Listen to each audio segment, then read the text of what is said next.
네, 보신 대로 자영업자들의 시름은 깊어져만 가고 있는데요. 정부 방침의 이유 그리고 배경 계속해서 김기송 기자와 얘기해 보겠습니다. 정부가 식당과 카페만 현장 영업을 추가로 단축을 했는데 이유가 뭡니까? 네, 집단 감염의 진원지가 되기 때문입니다. 실제로 최근 발생한 집단 감염의 30% 정도가 식당과 카페에서 발생해서 비중이 큰 편이었고요. 네. 업종 특성상 마시고 먹을 때 마스크를 쓸 수 없기 때문에 방역적 취약성 등을 고려했다고 방역당국은 설명했습니다. 백신 인센티브에 대해서는 일단 제한적으로 실시하되 향후 상황을 보고 추가 확대 여부를 검토할 예정입니다.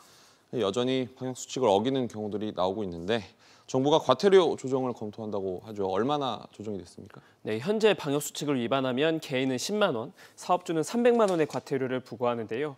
개인이 내는 과태료를 인상하는 걸 관계부처에서 검토하고 있습니다. 네. 여기에 지방자치단체가 직접 전담 조직을 만들어서 방역 수칙 위반 사례에 대해서 고발과 행정처분, 구상권 청구 등 실질적 처벌도 이루어지도록 한다는 방침입니다.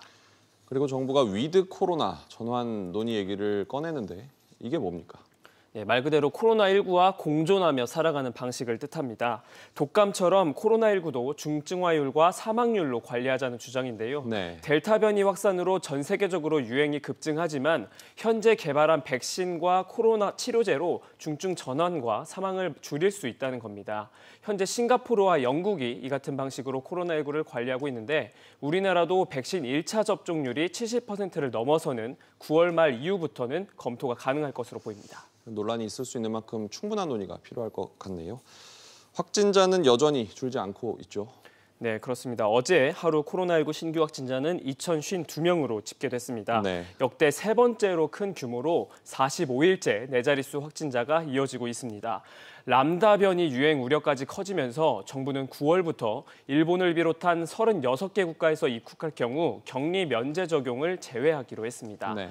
한편 이달 26일에서 29일에 백신 접종을 예약한 만 18에서 49세는 지역에 상관없이 화이자를 접종하기로 했습니다. 격리 면제 적용을 제외한다는 건 격리를 해야 된다는 얘기겠죠? 맞습니다. 김 기자 잘 들었습니다.